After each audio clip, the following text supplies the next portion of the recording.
하나님 말씀 같이 보십시다. 하나님 말씀은 창세기 25장 19절에서 26절 말씀입니다.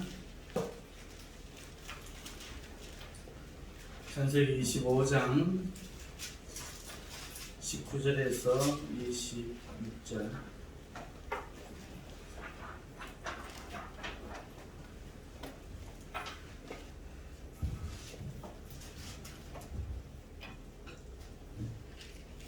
찾았으면 우리 함께 합독하십시다. 아브라함의 아들 이삭의 조건은 이러하니라. 아브라함이 이삭을 낳았고 이삭은 40세에 리브가를 맞이하여 아내를 삼았으니 리브가는 바단 아람의 아람 족속 중 부두엘의 딸이요 아람 족속 중 라반의 누이였더라. 이삭이 그의 아내가 임신하지 못하므로 그를 위하여 여호와께 간구하며 여호와께서 그의 간구를 들으셨으므로 그의 아내 리브가가 임신하였더니 그 아들들이 그의 태 속에서 서로 싸우는지라. 그가 이르되 이럴 경우에는 내가 어찌할꼬 하고 가서 여호와께 묻자온대.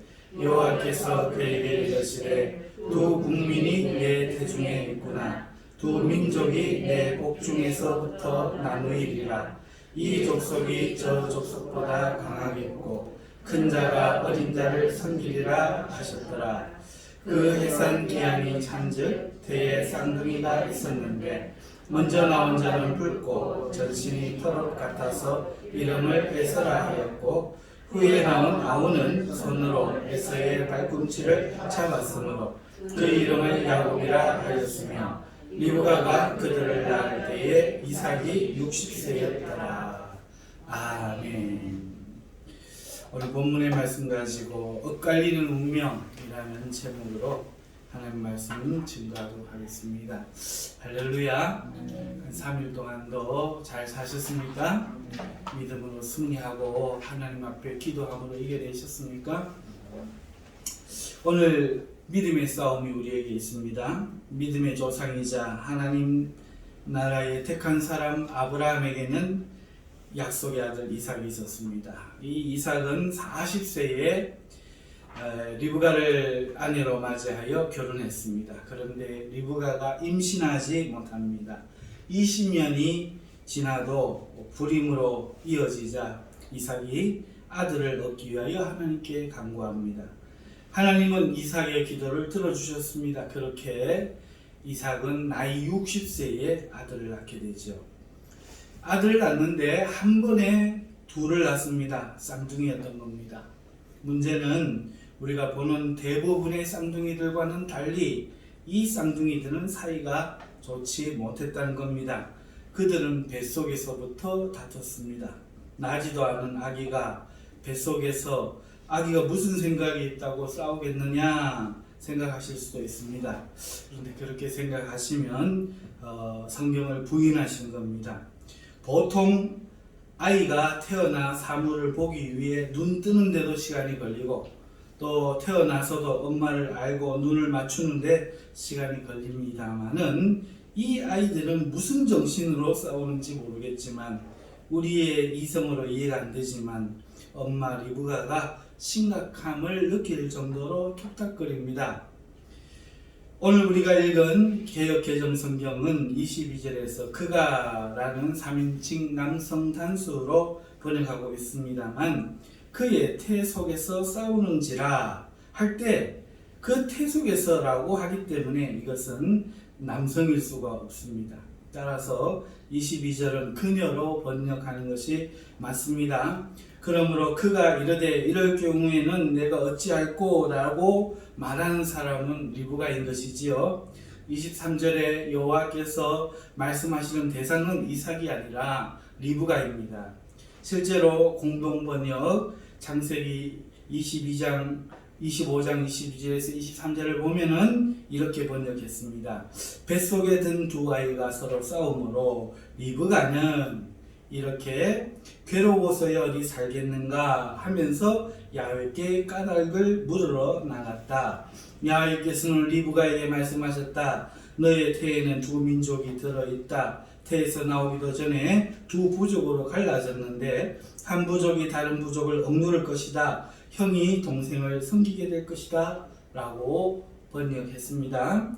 또 킹 제임스 흠정역도 아이들이 그녀의 태 속에서 함께 싸움으로 그녀가 이르되 그렇다면 왜 나는 이러할까 하고 주께 여쭈었더니 주께서 그녀에게 이르시되 이렇게 그녀로 분명히 번역을 했고 또 앞에서 본 것처럼 공동 번역 우리 합동 고신측 분들과 가톨릭의 신부들이 만나서 함께 번역하는 것에도 리브가로 번역했습니다. 개역 개정은 왜 이렇게 했나 모르겠습니다. 아무튼 리브가는 뱃속에서부터 두 아이가 싸우는 것에 대해서 심각성을 느낍니다. 오늘 제가 드릴 설교도 그것입니다만은 하나님은 그것에 대해서 두 국민, 두 민족이 내 복중에 있기 때문이다 이렇게 말씀합니다. 그리고 그 두 민족이 뱃속에서부터 나누었다 말씀하시지요. 민족이 달라진다고 싸우지는 않아요. 국가가 다르다고 다 싸우지 않습니다. 하나님 말씀에 의하면 이는 적대적인 관계가 된다 이 말씀인 것이죠. 그래서 복중에서부터 심각하게 다투고 있는 겁니다. 이 애들이 뭘 안다고요. 이 일은 그렇기 때문에 한 개인사에 일어나는 그냥 일반적인 에피소드, 작은 에피소드가 아니라 역사의 큰 어떤 일인 것입니다. 때가 차서 쌍둥이를 낳았습니다. 한 아이가 먼저 나왔습니다. 먼저 나온 아이는 전신이 붉었을 뿐 아니라 온몸에 털이 가득해서 전신이 마치 토록 같았습니다. 그래서 에서라 이름 지었습니다.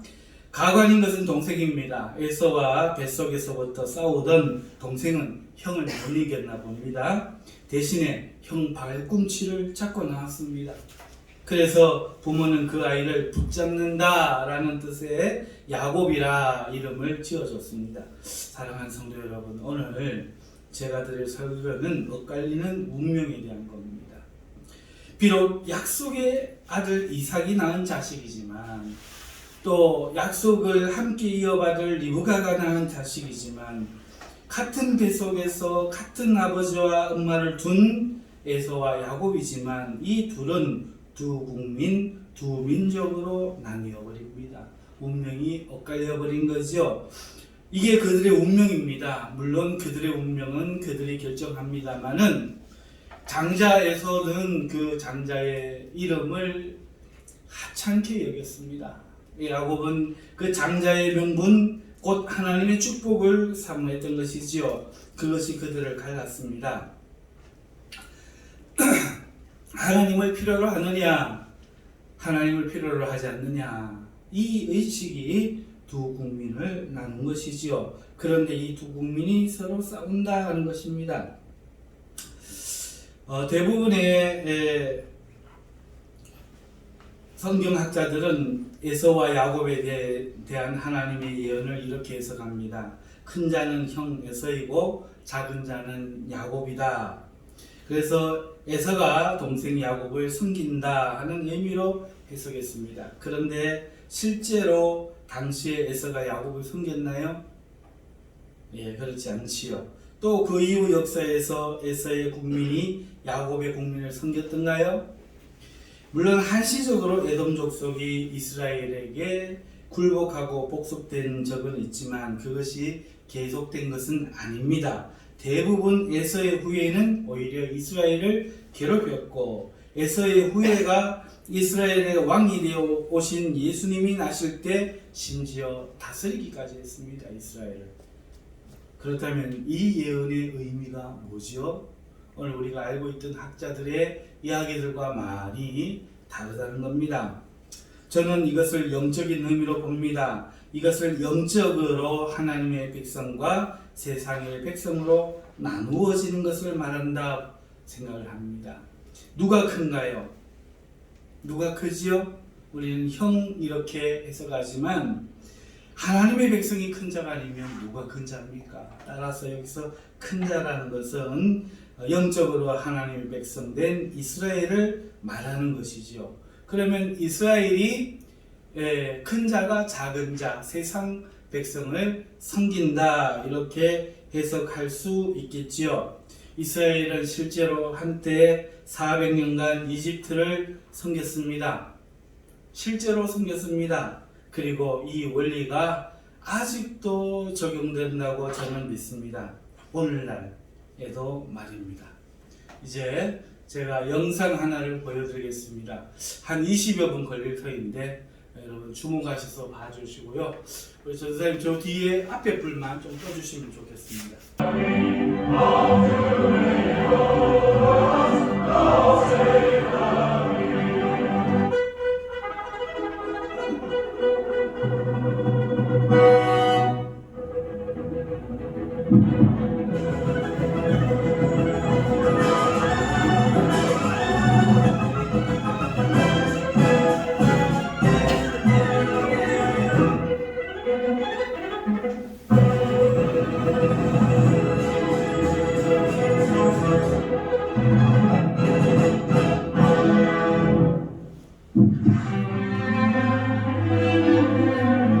루시퍼는 마귀입니다. 사단. I all that to be self-evident, Brother Franklin. All men are created equal. Indeed, Brother Washington. All Freemasons meet as equals, and we have an opportunity. 영상에서 보시는 미국의 초대 대통령 조지 워싱턴과 건국의 주연 벤자민 프랑클린도 프리메이슨입니다. 지금 보시는 미국은 하나님이 사진은 만드셨다고 일루미나티의 생각하지요. 집도입니다. 실제로는 그렇지 않습니다. 가장 중앙 꼭대기엔 로스차일드, 그 옆으로는 영국 왕실, 교황을 주축으로 한 예수회, 록펠러 가문, 그리고 부시 가문이 있습니다. 그 중에서도 이 모든 것을 처음부터 계획하고 준비한 로스차일드 가문이 가장 중요합니다. 그들의 재산은 현재 대략 5경이 넘는다고 합니다. 하지만 사실 이들 손에 미국의 달러를 만드는 연방준비은행과 유럽중앙은행이 있으니 사실 세상의 모든 돈을 그들이 가지고 있다고 해도 농담이 아닙니다. 위의 깃발은 로스차일드 가문의 로고 중 하나이며 창시자 마이어 암셀 로스차일드의 5 아들들을 성경에 상징합니다. 활 쏘는 자 나오지요. 유대인이었던 그의 아버지 마이어 암셀 로스차일드는 미국의 독립선언과 같은 해인 1776년 5월 1일 예수회의 아담 바우샤우프트에게 돈을 대주고 함께 일루미나티를 창시합니다. 독일의 프랑크푸르트에서 골동품 가게로 시작을 한 로스차일드 가문은 그 당시 카톨릭과 기독교가 금기시하는 이자업인 은행업까지 사업을 확장하게 되며 많은 돈을 벌게 이 은행이 됐지만 문제입니다. 당시의 은행이. 급변하는 사회가 은행가들에게는 큰 위험이 되었습니다. 그때 마침 지역의 영주였던 윌리엄 공과 친분을 갖게 된 로스차일드 가문은 추후 그의 재무대신까지 되며 영국 왕실과도 막대한 인맥을 쌓게 됩니다.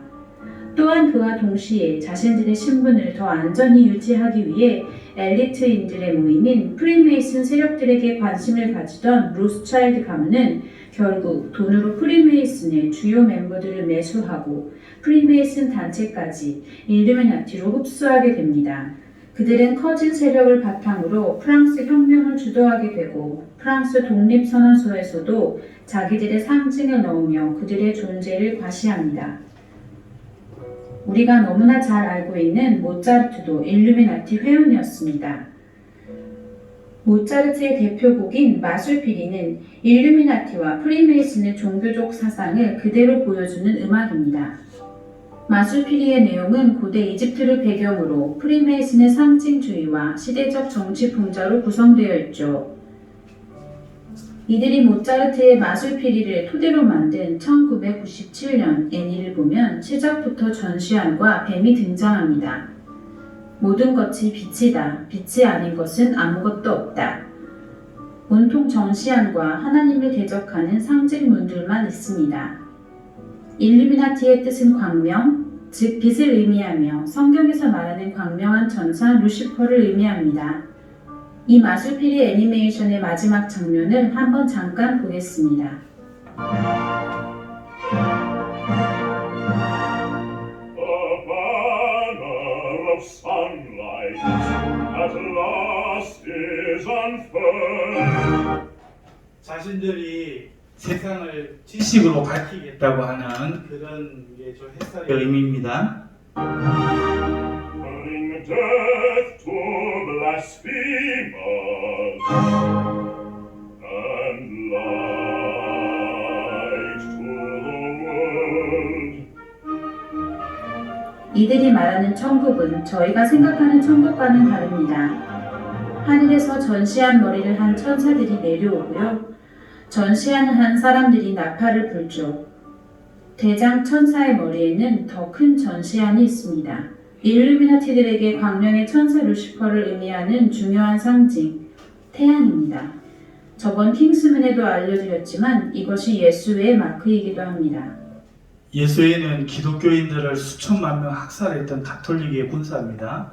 19세기 일루미나티의 최고 수장이었으며 그들이 가장 존경하는 알버트 파이크의 저서인 Moral and Dogma란 책에 보면 이런 문구가 있습니다. 예수는 타락하고 멸망할 존재며 새벽별인 루시퍼가 찬양되어야 자기들이 예수님을 배척하고 하나님과 적대적인 관계로서 그렇게 자기들은 설정을 해요. 한다. 메이슨교는 루시퍼 교리의 순수성을 유지해야 한다. 그렇다. 루시퍼는 하나님이시다.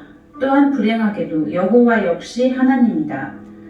루시퍼는 빛을 나르는 자며 아침의 아들이다. 그는 인류를 위해서 어둠과 악의 하나님인 여호와를 대항해 싸우고 있다. 결국 이들의 사상은 영지주의이고 그들에게 하나님은 악이고 루시퍼가 선입니다.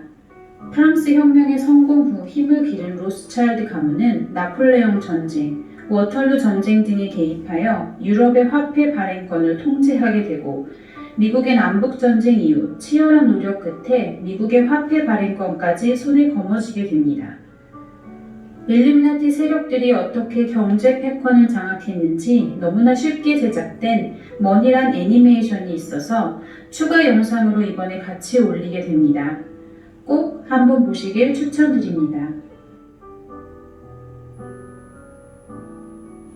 처음에 이야기했듯이 미국의 달러를 만들어내는 연방준비은행과 유로를 만들어내는 유럽의 중앙은행은 일루미나티의 것입니다. 지금 보시는 이쁜 지도가 전 세계의 국가 부채표입니다. 한 국가가 빚을 얼만큼 지고 있음을 의미합니다. 2019년 기준으로 1위는 미국이고요. 2위는 일본, 3위는 중국 순입니다. 미국은 2경 7,400조 원, 일본 1경 4,000조 원 등의 빚이 있는 셈입니다. 그런데 이런 자료를 수십 개를 보아도 어디에도 이 국가들이 누구에게 빚을 지고 있는지 말해주지 않습니다. 누구에게 빚을 지고 있을까요? 제가 경제학을 해외에서 공부했는데 그때 공부할 때도 누구한테 빚을 지었지? 의문이 들어 교수님한테 물었다가 혼났습니다. 답을 모르시는지 아니면 말할 수 없는 것인지 아직도 의문이네요.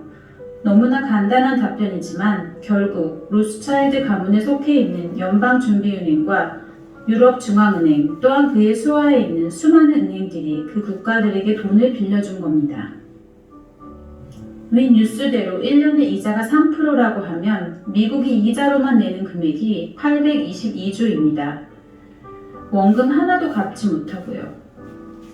그럼 미국 시민들 세금 걷어서 다 누구에게 주는 걸까요? 로스차일드한테 주겠죠. 그럼 이들이 미국을 좌지우지할 수 있을까요? 빚이 있는 국가 중 GDP 대비 1위는 일본입니다. 여기도 1년에 이자만 약 300조를 냅니다. 국가 1년 예산을 한번 볼까요? 2018년도에 일본 국가 전체 예산이 대략 100조엔, 우리나라 돈으로 1200조입니다. 그런데 그중 일본 국가 전체 예산의 약 25%, 4분의 1이 국채비로 나갑니다. 저게 로스차일드 가문한테 1년에 내는 이자입니다. 이 돈들이 다 어디서 올까요? 다 국민의 세금입니다. 여러분의 세금이고 저의 세금입니다. 그럼 도대체 이게 무슨 말인가요? 이 금액이 원금도 못 갚고 거의 이자만 저만큼씩 1년에 내는 거예요. 우리나라라고 크게 다르지 않습니다. 아마 올해는 훨씬 더 많이 늘겠죠. 미국, 일본, 우리나라만 그럴까요? 모든 국가가 빚을 지고 있습니다. OECD 국가들이 이 정도고 이 이외의 국가들도 만만치 않습니다. 이 모든 내용은 조금만 조사해보면 나옵니다. 무슨 음모론이 아니에요. 그래서 결국 세상의 모든 국가가 로스차일드 가문의 눈치만 봅니다. 금리를 올리는지 내리는지. 이 사람이 현재 연방준비은행 의장인 제롬 파월입니다. 이 사람은 그냥 일루미나티가 세운 꼭두각시죠. 뒤에 이 모든 것을 조정하는 자가 있습니다. 지금 보시는 것은 미국의 대통령이었던 존 애덤스의 말입니다. 한 나라를 정복해 예속시키는 방법은 두 가지이다. 하나는 칼로 하는 것이고 다른 하나는 빛으로 하는 것이다. 칼로 하는 것은 저희가 너무나 잘 아는 전쟁이고요. 다른 하나는 바로 빛입니다. 결국 빚을 갚지 못하면 그 빚진 자들은 그 주인의 종이 되겠죠. 그래서 이렇게 미국의 1달러 안에 굳이 자기들이 섬기는 전시안과 피라미드를 넣어 놓은 거예요.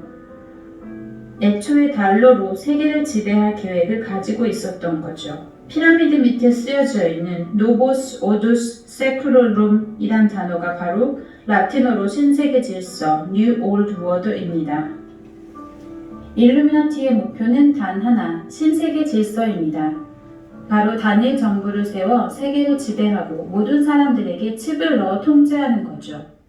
우리나라 대통령도 새로운 신세계 질서 준비할 것이라고 밝혔습니다. 지금 겁을 안 내는 이유가 저기 있어요. 뒷배가 있어서 그런 겁니다. 1990년 11월 9일 조지 부시 대통령의 연설이 놀랍습니다. Out of these troubled times, our fifth objective, a new world order can emerge, a new era, freer from the threat of terror, stronger in the pursuit of justice, and more secure in the quest for peace. 그들은 반복적으로 평화를 외치지만 정말 우리가 생각하는 그런 평화일까요? 그들이 말하는 평화는 거짓 평화입니다. 부시 대통령을 시작으로 모든 역대 미국 대통령들이 이 신세계 질서를 외칩니다. 결국 이들은 빛으로 세계를 정복한 셈입니다.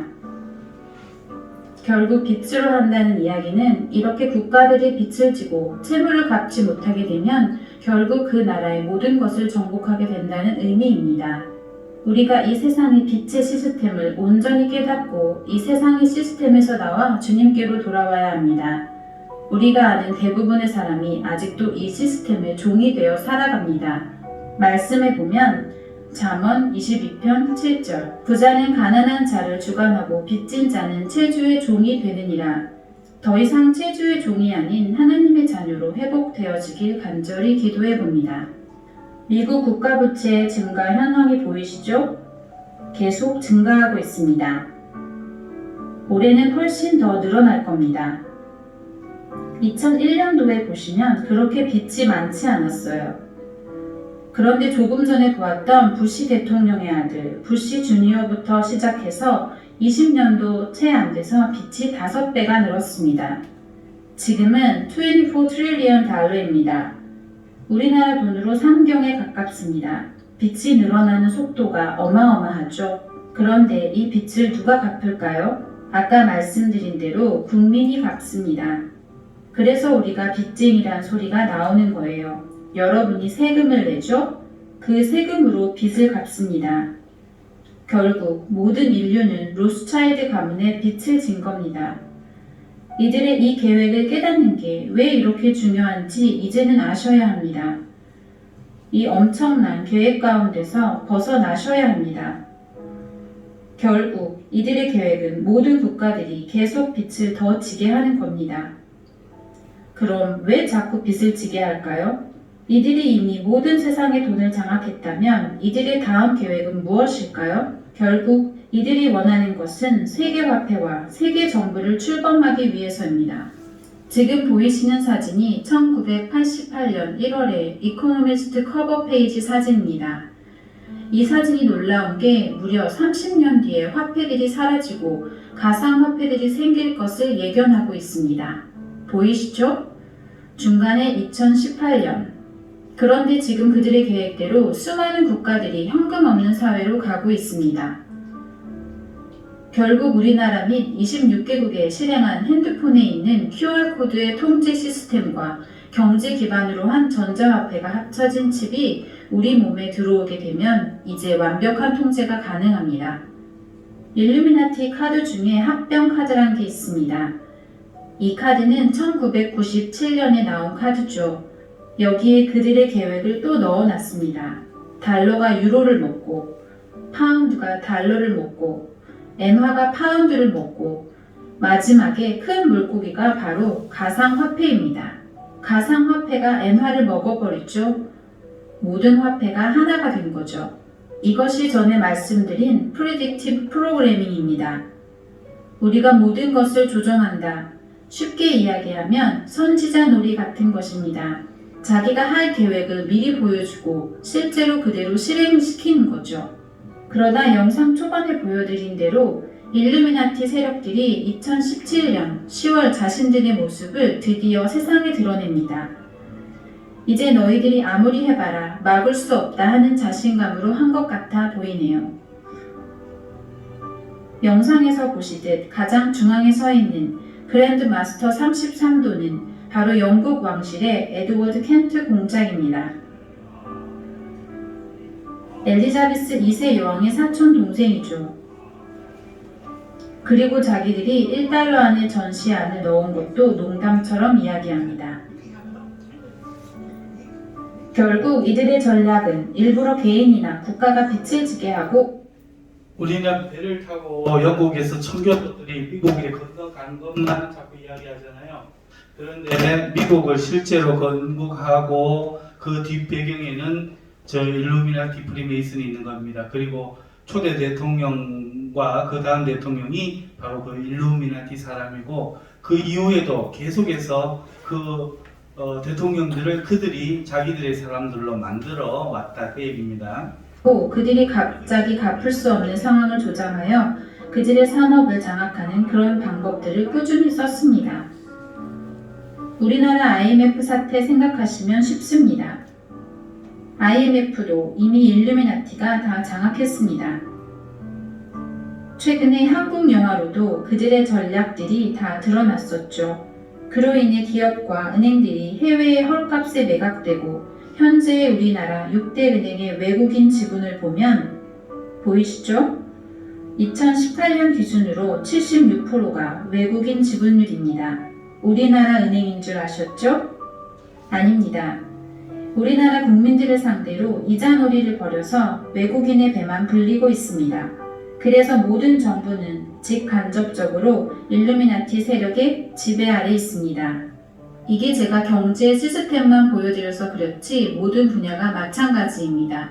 그중 가장 심각한 것이 미디어와 문화입니다. 미국의 미디어는 거의 모든 미디어가 이미 그들 손에 넘어갔습니다. 이미 제가 지난 시간에 아웃 오브 섀도우 영상으로 알려드렸지만 헐리우드를 비롯한 모든 미디어는 이미 그들 손에 있습니다. 우리나라도 예외는 아닙니다. 안타깝지만 너무나 수많은 연예인들과 우리나라의 저기 가수가 눈 이렇게 하고 눈만 보이는 거 바로 전시안 일루미나티의 일원이라는 것을 자기가 표현하는 겁니다.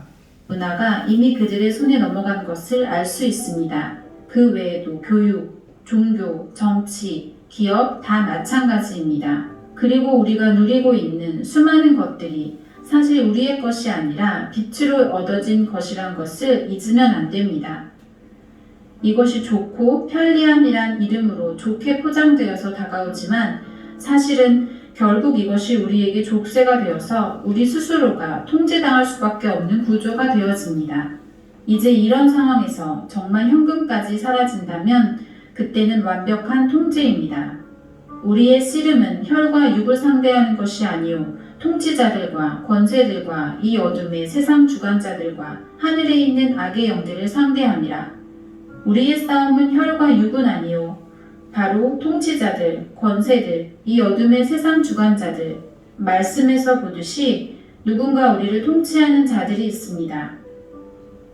그리고 오늘 작은 자가 큰 자를, 큰 자가 작은 자를 섬기리라 했지요. 이게 통치를 이야기하는 거거든요. 세력같이 그 통치자들을 조종하는 권세들이 있습니다. 이 어둠의 세상 주관자는 사탄 자체를 의미하죠.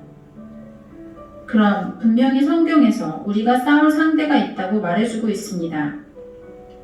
더 이상 이걸 음모론으로 몰아가서는 안 됩니다. 수많은 하나님의 자녀들이 세상을 바라보지 말라고 하며 하늘에 소망을 두라고 이야기하지만 정말 그런 삶을 살고 계십니까? 더 이상 이들에게 종 노릇하다가 하나님 앞에 가면 안 됩니다. 정말 수많은 사람들이 지금 미디어, 게임, 자기를 즐겁게 해주는 것에 중독이 되어 살아갑니다. 제발 모든 중독에서 벗어나 하나님의 군사로 서십시오. 이 내용들을 깨닫고 세상에 전하려고 한 아론 루소 감독과 데이비드 록펠로의 대화 내용을 영상으로 마칩니다. 꼭 깨어서 두려워하지 말고 주님의 거룩한 신부로 단장되길 축복합니다. 감사합니다. I got a call one day from a military woman I knew, and she said, "Would you like to meet one of the Rockefellers?" 글자 보이세요? 글자 안 보입니까? 어느 날 I said, "Sure, I'd love to." And we became friends. And 록펠러 가문의 한 사람을 이 전하는 사람이 소개를 받았다고 합니다. 그와 이제 친해졌는데 친해지자 이제 그 사람이 자기에게 비밀을 털어놓는데요. we began to divulge a lot of things to me. So he said to me one night, he said that there's going to be an event there, 이벤트가 하나 있을 거라고 말합니다. and out of that event, you're going to see we're going to go into Afghanistan. 그리고 아프가니스탄에 갈 거라고 So we're going to run 이야기합니다. pipelines from the Caspian Sea. We're going to go into Iraq to take the oil. 이라크에서 기름도 빼앗겠다고 이야기합니다. 중동에 기지도 건설하겠다고 We're going to 말해요. establish a base in the Middle East, and we're going to go into Venezuela. 그 다음에 베네수엘라 차베스 대통령을 없애겠다고 합니다. 그런데 그 대통령은 이제 실패했다고 이야기를 해요. And the first two they've accomplished, Chavez they didn't accomplish.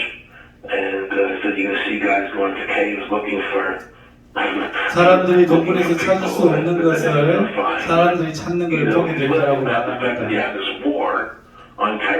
테러와의 전쟁 이야기 들어보셨죠? 그걸 지금 이야기합니다. 테러와의 전쟁을 이야기하고요. 거기에는 실제로 적이 없잖아요. 그 적이 누군지. 여러분 테러와의 전쟁 그렇게 세계를 뒤집어 놨지만 그 적이 누구죠? 그러니까 적이 없으니까 이길 수가 없죠. 이길 수 없는 전쟁을 영원한 전쟁을 일으키겠다는 거예요. 왜 그렇게 해서 사람들의 자유를 빼앗아 간다는 거예요.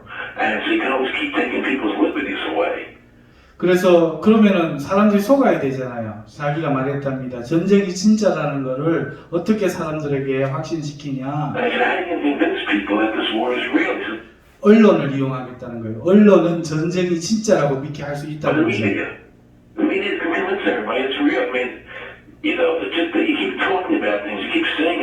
똑같은 얘기를 계속 반복해봐. 그러면 사람들은 결국 믿게 돼 있어. 9.11도 모든 것도 다 거짓이래요.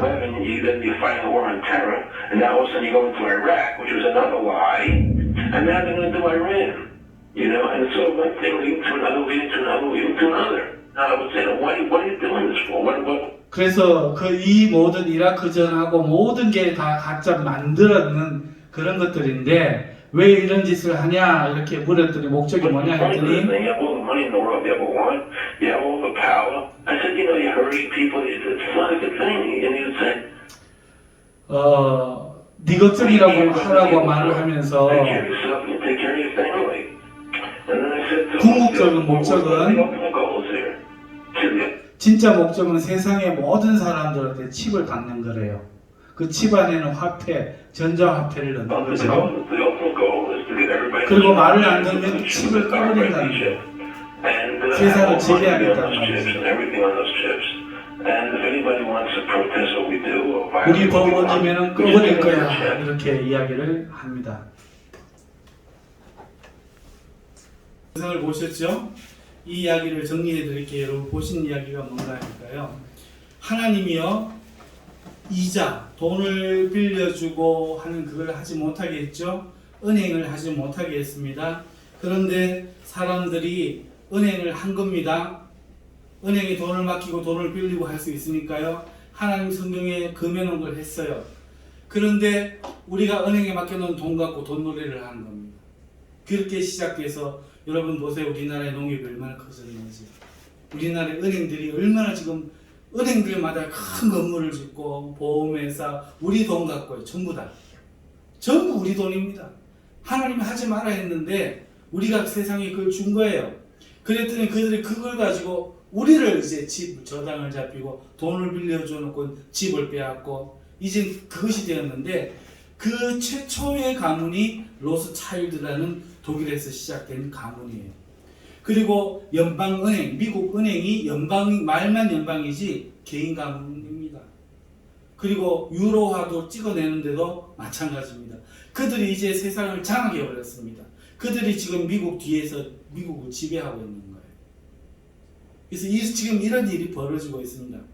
제가 지금 오늘 본문 말씀을 통해 가지고 에서와 야곱에 대해서 이야기했습니다. 이것은 개인의 에피소드가 아니라 하나님의 사람, 하나님이 지은 사람이 두 갈래로 엇갈리는 운명으로 걸어간다는 거예요.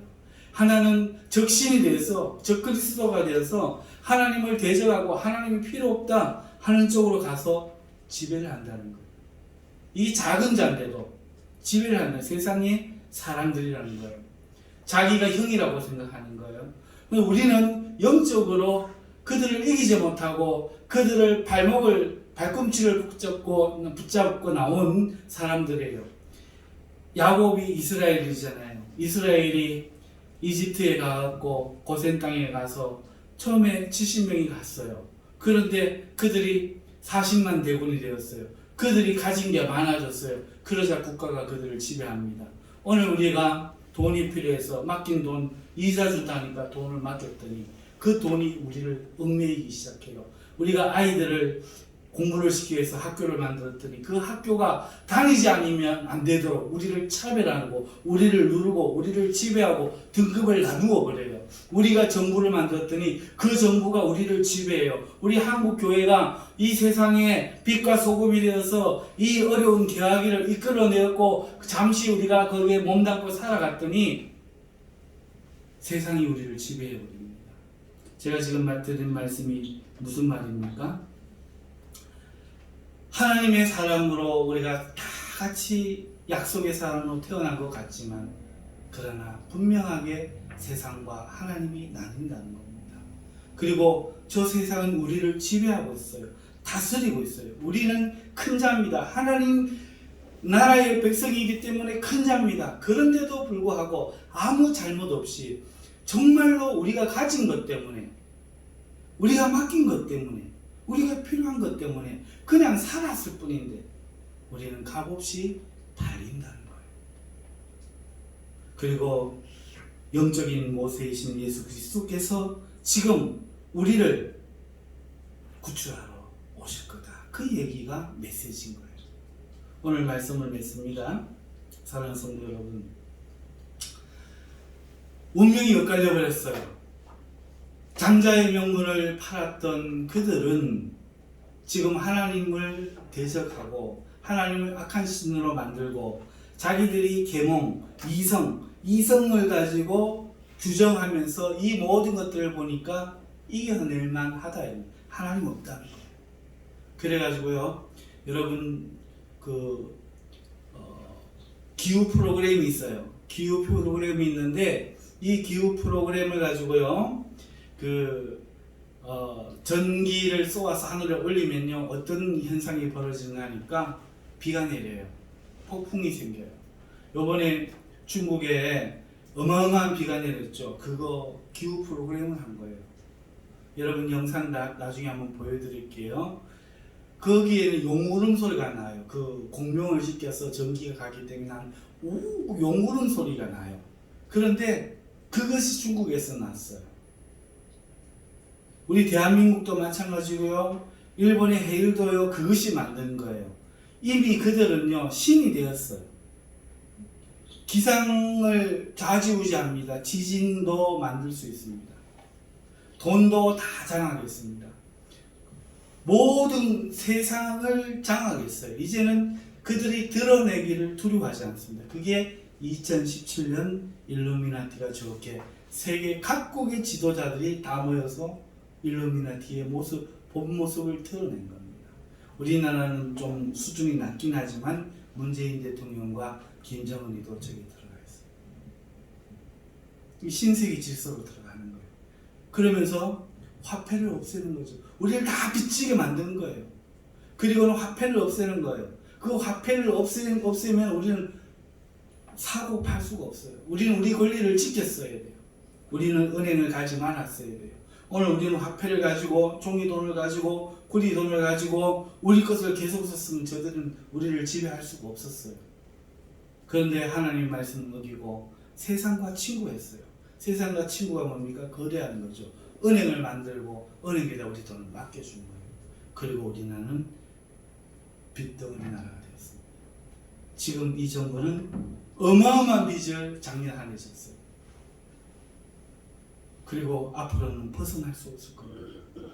우리가 화폐를 없앨 수 없다 말해도 우리 말을 안 들을 겁니다. 그러면 너가 집 압수, 너가 전재산 몰수, 너는 바보, 너는 세상에서 제외 이럴 겁니다.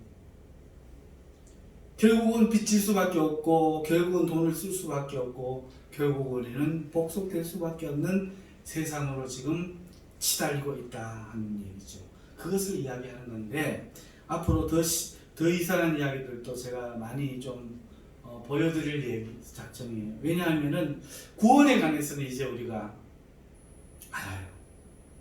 그쵸? 하나님을 기다리고 하나님을 믿으면서 죄인을 우리를 구원하신 하나님의 사랑을 믿고 살아요. 그런데 지금 이 시대를 분별하는 눈이 필요해요. 왜 문재인이가 저런가? 왜 트럼프가 저런가? 왜 바이든이 저렇게 하는가? 왜 미국은 저렇게 변해가는가? 왜 이 기상이변이 이렇게 생기는가? 하나님께서는 다른 사람들을 시켜서 미리 조사하고 연구하고 하게 해놓은 것이 있어요. 그동안 제가 그것을 보면서도 그것을 여러분들에게 설교하고 할 수는 없었어요. 왜냐하면 저도 확신이 필요해요. 지금도 다 확신할 수는 없어요. 그러나 여러분들도 보시면 그 이야기가 무엇인지를 정상적인 이성을 가지고 깨닫게 될 줄 믿습니다.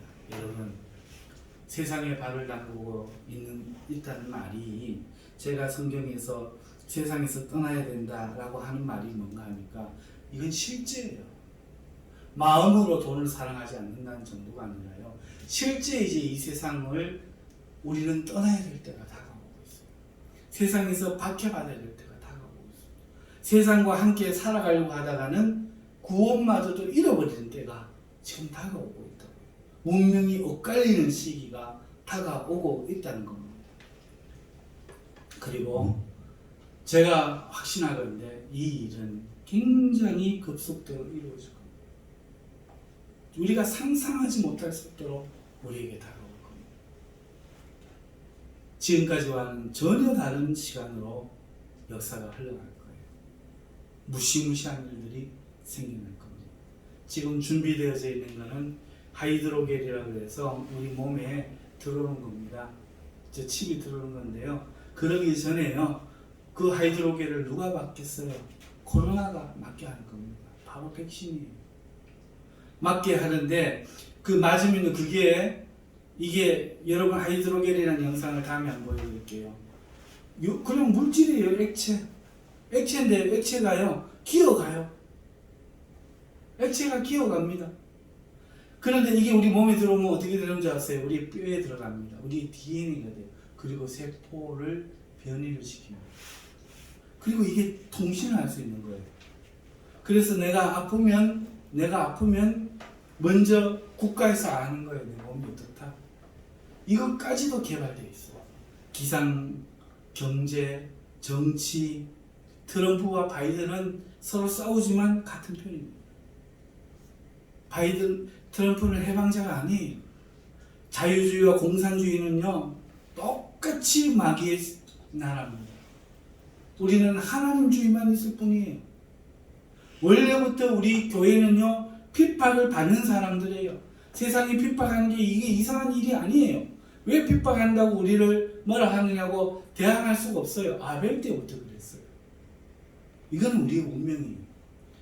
오늘 우리가 만약에 싸워야 된다면 우리를 핍박하기 때문이 아니라 이 세상의 다른 사람들이 그들에게 억압을 당하기 때문에 세상을 형평성 없이 지금 다스리고 있는 정부의 헌법의 부당함을 위해 싸워야 되는데 지금 우리가 왜 이 세상에서 이런 대우를 받아야 되느냐, 왜 부당한 대우를 받아야 되느냐 를 놓고 싸우고 있단 말이에요.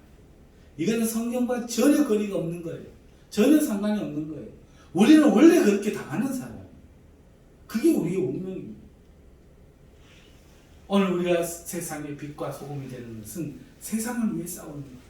그러다가 죽는 거예요. 그런데 오늘 우리가 세상에 벗되어 버렸기 때문에 이 세상 시스템 속에서 우리는 열심히 벌어먹고 사는 이것들 때문에 오늘 고센 땅에 이스라엘이 값없이 종이 된 것처럼 오늘 우리는 종이 되었다는 거예요. 그리고 어두움은 깊어갑니다. 우리의 신음소리는 늘어갑니다. 그리고 우리의 영적 모세이신 예수 그리스도가 오실 때가 지금 되어가고 있어요. 그래서 우리는 새로운 영원한 출애굽을 하기까지 종노릇을 하게 될 거예요. 큰 자가 작은 자를 섬기는 일이 벌어지는 거예요.